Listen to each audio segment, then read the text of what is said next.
Well, as members of the House prepare for another public impeachment hearing tomorrow, leaders of both parties are doubling down on their positions.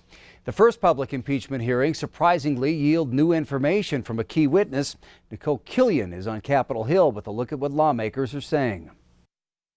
It's bribery. House Speaker Nancy Pelosi leveled new accusations against President Trump a day after the first public impeachment hearing examined his dealings with Ukraine. The bribe is to grant or withhold military assistance in return for a public statement of a fake investigation. I've told you what I heard. Wednesday, the top U.S. diplomat to Ukraine dropped a bombshell. Bill Taylor testified that one of his staffers overheard a phone conversation between President Trump and Ambassador to the EU, Gordon Sondland, discussing investigations. Following the call with President Trump, the member of my staff asked Ambassador Sondland what President Trump thought about Ukraine.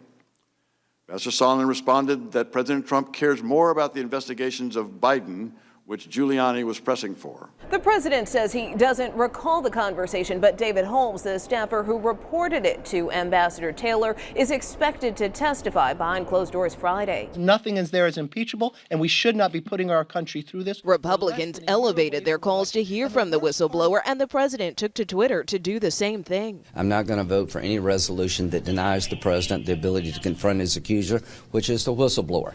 Former ambassador to Ukraine Marie Ivanovich testifies publicly Friday. Multiple State Department officials have testified that she was ousted after a smear campaign likely directed by the president's personal lawyer, Rudy Giuliani. Nicole Killian, CBS News, Capitol Hill. And because of CBS's live coverage of the hearings, your noon news will still air tomorrow, but on the CW instead of here on Q2.